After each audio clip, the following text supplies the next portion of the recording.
गुजरात का हमीर जडेजा अपने ससुराल अमरकोट सिंध आया हुआ था। उसका विवाह अमरकोट के राणा बिसलदेव सोडा की पुत्री से हुआ था। राणा बिसलदेव का पुत्र महेंद्र व हमीर हम उम्र थे, इसलिए दोनों में खूब जमती थी। साथ खेलते, खाते, पीते, शिकार करते और मौज करते थे। एक दिन दोनों शिकार करते समय एक हिरण का पीछा करते करते दूर लोद्रवा राज्य की काक नदी के पास जा पहुंचे। उनका शिकार हिरण अपनी जान बचा के काक नदी में कूद गया। दोनों ने यह सोचा कि बेचारे हिरण ने जल में जल शरण ली है, अब उसे क्या मारना। शिकार छोड़ जैसे दोनों ने इधर उधर नजर दौड़ाई तो नदी के उस पार उन्हें एक सुंदर बगीचा व उसमें बनी एक 2 मंजिली झरोखेदार मेड़ी दिखाई दी। इस सुनसान स्थान में इतना सुहावना स्थान देख दोनों की तबीयत प्रसन्न हो गई। अपने घोड़े नदी में उतार दोनों ने नदी पार कर बगीचे में प्रवेश किया। इस वीरानी जगह पर इतना सुंदर बाग देख दोनों आश्चर्यचकित थे कि अपने पड़ोस में ऐसा नकली स्थान, क्योंकि अभी तक दोनों ने ऐसे नकली स्थानों के बारे में सौदागरों से ही चर्चाएं सुनी थी।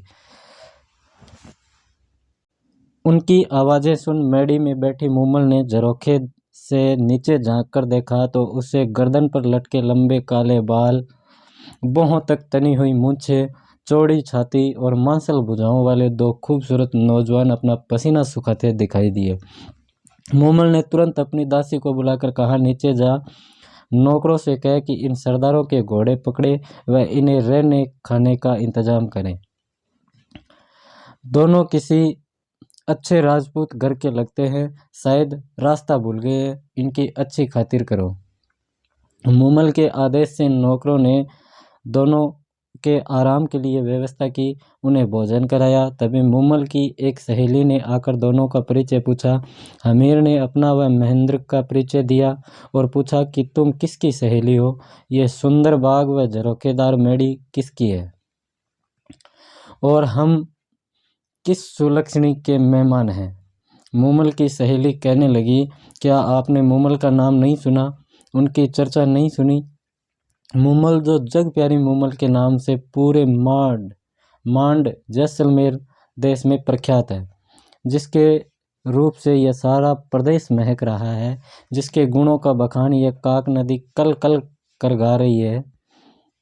यह झरोखेदार मेड़ी और सुंदर बाग उसी मूमल का है जो अपनी सहेलियों के साथ यहाँ अकेली ही रहती है, कहकर सहेली चली गई।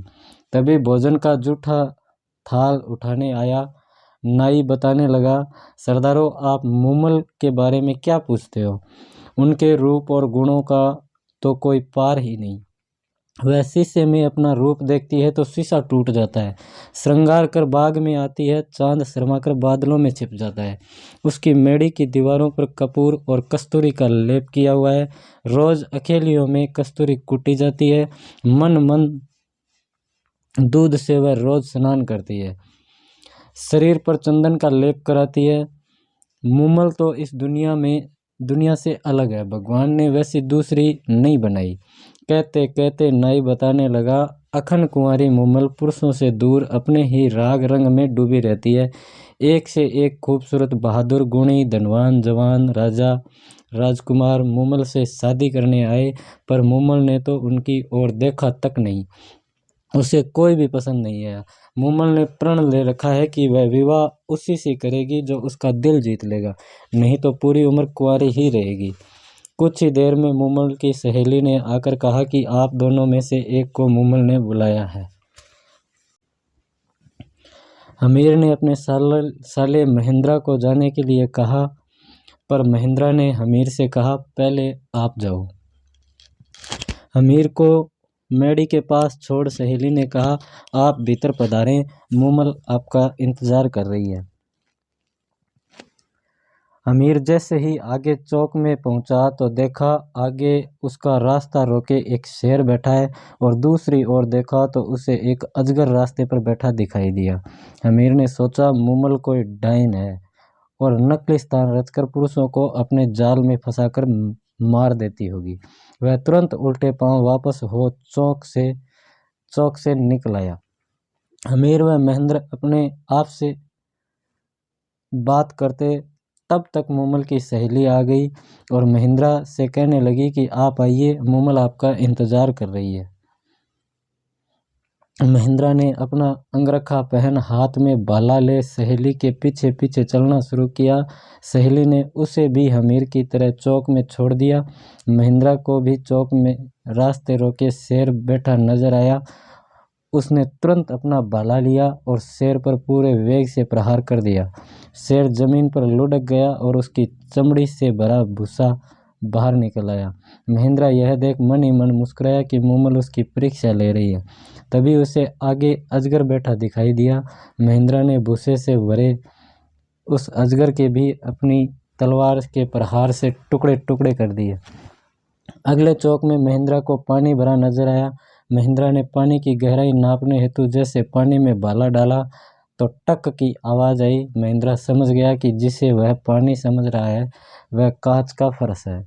कांच का फर्श पार कर सीढ़ियाँ चढ़कर महिंद्रा मूमल की मेड़ी में प्रविष्ट हुआ। आगे मूमल खड़ी थी, जिसे देखते ही महिंद्रा ठिठक गया। मूमल ऐसे लग रही थी जैसे काले बादल में बिजली चमकी हो। एड़ी तक लंबे काले बाल मानो काली नागिन सिर से जमीन पर लौट रही हो। चंपे की डाल जैसी कलाइयाँ, बड़ी बड़ी सुंदर आंखें, ऐसी लग रही थी जैसे मद करे प्याले हो। तपे हुए कुंदन जैसा बदन का रंग, वृक्ष जैसे किसी सांचे में डाले गए हो। पेट जैसे पीपल का पत्ता, अंग अंग जैसे उफन रहा हो। मूमल का यह रूप देख महेंद्र के मुंह में अनायास ही निकल पड़ा कि न किसी मंदिर में ऐसी मूर्ति होगी और न किसी राजा के रणवास में ऐसा रूप होगा। महिंद्रा तो मूमल को ठगा सा देखता ही रहा। उसकी नज़रें मूमल के चेहरे को एकटक देखते जा रही थी। दूसरी ओर मूमल मन में कह रही थी, क्या तेज है इस नौजवान के चेहरे पर, और नैन तो नैन का खंजर है।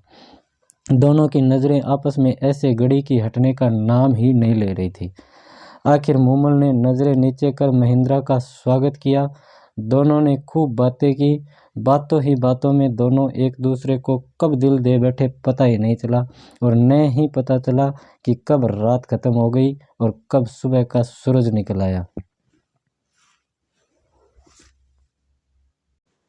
उधर हमीर को महिंद्रा के साथ कोई अनहोनी ना हो जाए सोचकर नींद नहीं आई। सुबह होते ही उसने नाई के साथ संदेशा भेज महिंद्र को बुलाया और चलने को कहा। महिंद्र का मूमल को छोड़कर वापस चलने का मन तो नहीं था, पर मूमल ने यह कहा, मैं फिर आऊँगा मूमल, बार बार आकर तुमसे मिलूँगा। दोनों वहाँ से चल दिए। हमीर गुजरात अपने वतन रवाना हुआ और महेंद्र अपने राज्य अमरकोट की ओर रवाना हुआ। मूमल ने वापस आकर मिलने का वायदा कर महेंद्र अमरकोट के लिए रवाना तो हो गया, पर पूरे रास्ते उसे मूमल के अलावा कुछ और दिखाई ही नहीं दे रहा था। वह तो सिर्फ यही गुनगुनाता चला जा रहा था, मारी माडे चाहिए मूमल, हालेनी अमराणे देश, मारी मांड देश री की मूमल, आओ मेरे साथ अमरकोट चलो। महेंद्र अमरकोट पहुंचा। वहां उसका दिन तो किसी तरह कट जाता, पर शाम होते ही उसे मूमल ही मूमल नजर आने लगती। वह जितना अपने मन को समझाने की कोशिश करता, उतनी ही मूमल की यादें और बढ़ जाती। वह तो यही सोचता कि कैसे लोदरवे पहुंचकर मूमल से मिला जाए। आखिर उसे सूझा कि अपने ऊँटों के टोले में एक ऐसा ऊँट खोजा जाए जो रातों रात लोदरवा जाकर सुबह होते ही वापस अमरकोट आ सके। उसने अपने रायका रामू ऊँट चराने वाले को बुलाकर पूछा तो रामू रायका ने बताया कि उसके टोले में एक चितल नाम का ऊँट है जो बहुत तेज दौड़ता है और वह उसे आसानी से रात को लोदरवे ले जाकर वापस सुबह होने से पहले ला सकता है। फिर क्या। रामू रायका रोज शाम को चितल ऊँट को सजाकर महेंद्र के पास ले आता और महेंद्र चितल पर सवार होकर एड़ लगा लोदरवा मूमल के पास जा पहुंचता। तीसरे प्रहार महेंद्र फिर चितल पर चढ़ता और सुबह होते ही पहले अमरकोट आ पहुंचता। महेंद्र विवाहित था, उसके 7 पत्नियां थीं। मूमल के पास से वापस आने पर वह सबसे छोटी पत्नी के पास आकर सो जाता। इस तरह कोई 7-8 महीनों तक उनकी यही दिनचर्या चलती रही। इन महीनों में वह बाकी पत्नियों से तो मिला तक नहीं, इसलिए वे सभी सबसे छोटी बहू से ईर्ष्या करने लगी। और एक दिन जाकर इस बात पर उन्होंने अपनी सास से जाकर शिकायत की। सास ने छोटी बहू को समझाया कि बाकी पत्नियों को भी महिंद्रा ब्याह कर लाया है, उनका भी उस पर हक बनता है, इसलिए महिंद्रा को उनके पास जाने से मत रोका कर। तब महिंद्रा की छोटी पत्नी ने अपनी सास को बताया कि महिंद्रा तो उसके पास रोज सुबह होने से पहले आता है और आते ही सो जाता है। उसे भी उस बात किए कोई 7-8 महीने हो गए। वह कब कहाँ जाते हैं, कैसे जाते हैं, क्यों जाते हैं, मुझे कुछ भी मालूम नहीं। छोटी बहू की बातें सुन महिंद्रा की माँ को शक हुआ और उसने यह बात अपने पति राणा बिसलदेव को बताई। चतुर बिसलदेव ने छोटी बहू से पूछा कि जब महिंद्रा आता है तो उसमें क्या कुछ खास नजर आता है। छोटी बहू ने बताया, जब रात को आखिर प्रहर महिंद्रा आता है तो उसके बाल गीले होते हैं जिनमें से पानी टपक रहा होता है। चतुर बिसलदेव ने बहू को हिदायत दी कि आज उसके बालों के नीचे कटोरा रख उसके भीगे बालों से टपके पानी को इकट्ठा कर मेरे पास लाना। बहू ने यही किया और कटोरे में एकत्र पानी बिसलदेव के सामने हाजिर किया। बिसलदेव ने पानी चख कर कहा कि यह तो काक नदी का पानी है, इसका मतलब महिंद्रा जरूर मुमल की मेड़ी में उसके पास जाता होगा। महिंद्रा की सातों पत्नियों को तो मुमल का नाम सुनकर जैसे आग लग गई। उन्होंने आपस में सलाह कर यह पता लगाया कि महिंद्रा कहाँ जाता है, कैसे है, वहाँ जाता कैसे है। जब उन्हें पता चला कि महिंद्रा चितल नाम के ऊँट पर सवार हो मुमल के पास जाता है तो दूसरे दिन उन्होंने चितल ऊँट के पैर तुड़वा दिए ताकि उसके बिना महिंद्रा मुमल के पास ना जाए। रात होते ही जब रामू राय का चितल लेकर नहीं आया तो महिंद्रा उसके घर गया। वहाँ से उसे पता चला कि चितल के तो उसकी पत्नियों ने पैर तुड़वा दिए। तब उसने रामू से चितल जैसा दूसरा ऊँट मांगा। रामू ने कहा कि उसके टोले में एक तेज दौड़ने वाली एक टोरडी यानी छोटी ऊँटनी है तो सही, पर कम उम्र होने के चलते वह चितल जैसी सुलझी हुई वह अनुभवी नहीं है। आप उसे ले जाएं, पर ध्यान रहे उसके आगे चाबुक ऊंचा ना करें। चाबुक ऊंचा करते ही वह चमक जाती है और जिधर उसका मुंह होता है उधर ही दौड़ना शुरू कर देती है, तब उसे रोकना बहुत मुश्किल है। महिंद्रा टोरडी पर सवार हो लोद्रवा के लिए रवाना होने लगा, पर मुमल से मिलने की बेचैनी के चलते वह भूल गया कि चाबुक ऊंचा नहीं करना है और चाबुक ऊंचा करते ही टोरडी ने एड़ लगाई और सरपट भागने लगी। अंधेरी रात में महिंद्रा को रास्ता भी नहीं पता चला कि वह कहाँ पहुँच गया। थोड़ी देर में महिंद्रा को एक झोंपड़े में दिया जलता नजर आया। वहाँ जाकर उसने उस क्षेत्र के बारे में पूछा तो पता चला कि लोद्रवा की जगह बाड़मेर पहुँच चुका है। रास्ता पूछ जब महिंद्रा लोद्रवा पहुँचा तब तक रात का तीसरा प्रहर बीत चुका था। मुमल इसका इंतजार कर सो चुकी थी। उसकी मेड़ी में दिया जल रहा था। उस दिन मुमल की बहन सुमल भी मेड़ी में आई थी। दोनों की बातें करते करते आंख लग गई थी। सहेलियों के साथ दोनों बहनों ने कुछ देर रात तक खेल खेले थे। सुमल ने खेल में पुरुषों के कपड़े पहन पुरुषों का अभिनय किया था और वह बातें करती करती पुरुषों के कपड़े में ही मुमल के पलंग पर उसके साथ सो गई। महिंद्रा मुमल की मेड़ी पहुंचा। सीढ़ियां चढ़ जैसे ही मुमल के कक्ष में घुसा और देखा कि मुमल तो किसी पुरुष के साथ सो रही है। यह दृश्य देखते ही महिंद्रा को तो लगा जैसे उसके साथ हजारों बिच्छुओं ने काट खाया हो।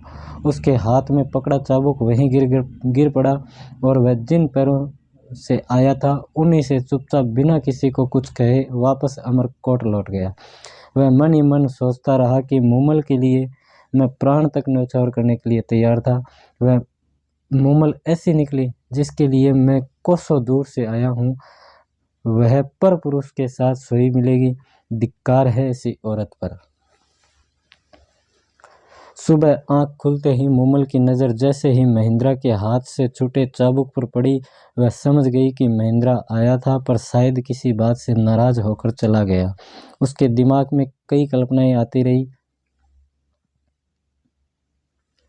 कई दिनों तक मुमल महिंद्रा का इंतजार करती रही कि वो आएगा और जब आएगा तो सारी गलतफहमियां दूर हो जाएगी, पर महेंद्रा नहीं आया। मूमल उसके वियोग में फीकी पड़ गई और उसने श्रृंगार करना छोड़ दिया, खाना पीना भी छोड़ दिया। उसकी कंचन जैसी काया काली पड़ने लगी। उसने महेंद्रा को कई चिट्ठियां लिखी, पर महेंद्रा की पत्नियों ने वह चिट्ठियां महेंद्रा तक पहुंचने ही नहीं दी। आखिर मूमल ने एक डोली गायक को बुला महेंद्रा के पास भेजा, पर उससे भी महेंद्रा से मिलने नहीं दिया गया। पर वह किसी तरह महेंद्रा के महल में पहुंचने में कामयाब हो गया और रात पड़ते ही उस डोली ने मांड राग में गाना शुरू किया। तुम्हारे बिना सोडा राण यह धरती धुंधली, तेरी मूमल रानी है उदास, मूमल के बुलावे पर असल प्रियतम महेंद्रा अब तो घर आओ। डोली के द्वारा गाई गई मांड सुनकर भी महेंद्रा का दिल नहीं पसीजा और उसने डोली को कहला भेजा कि मूमल से यह कह देना न तो मैं रूप का लोभी हूँ और न ही मैं वासना का कीड़ा। मैंने अपनी आंखों से उस रात उनका चरित्र देख लिया है जिसके साथ उसकी घनिष्ठता है। उसके साथ रहे, मेरा अब उससे कोई संबंध नहीं। डोली द्वारा सारी बात सुनकर मूमल के पैरों तले की जमीन खिसक गई। अब उसे समझ आया कि महेंद्रा क्यों नहीं आया। मूमल ने तो सपने में भी नहीं सोचा था कि उसे एक ऐसा कलंक लगेगा। उसने तुरंत अमरकोट जाने के लिए रथ तैयार करवाया ताकि अमरकोट जाकर महेंद्रा से मिल उसका वहम दूर किया जा सके और वह कलंकिनी नहीं है और उसके सिवाय उसका कोई नहीं है। अमरकोट में मूमल के आने व मिलने का आग्रह पाकर महेंद्रा ने सोचा शायद मूमल पवित्र है, लगता है मुझे ही कोई गलतफहमी हो गई, और उसने मूमल को संदेश भिजवाया कि वह उससे सुबह मिलने आएगा। मूमल को इस संदेश से आशा बंधी। रात को महेंद्रा ने सोचा कि देखें मूमल मुझसे कितना प्यार करती है, इसलिए सुबह उसने उससे अपने नौकर से सिखाकर मूमल के डेरे पर भेजा। नौकर रोता पीटता मूमल के डेरे पर पहुंचा और कहने लगा कि महेंद्रा जी को तो रात को काले नाग ने डस लिया, जिससे उसकी मृत्यु हो गई। नौकर के मुंह से इतना सुनते ही मूमल पछाड़ खाकर धरती पर गिर पड़ी और पड़ते ही महेंद्रा के वियोग में उसके प्राण पखेरु उड़ गए। महेंद्रा को जब मूमल की मृत्यु का समाचार मिला तो वह सुनकर उसी वक्त पागल हो गया और सारी उम्र हाय मारी मूमल, मारी प्यारी मूमल कहता फिरता रहा। तो इस तरह से इस प्रेम कहानी का अंत हुआ और महेंद्रा अपने जीवन भर मूमल के वियोग में पागल की तरह घूमता रहा और अंत में पागल की तरह ही अपनी मृत्यु को प्राप्त हुआ। धन्यवाद। और यदि ये कहानी आपको अच्छी लगी हो तो वीडियो को शेयर कर देना और लाइक कर देना और चैनल को भी सब्सक्राइब कर देना।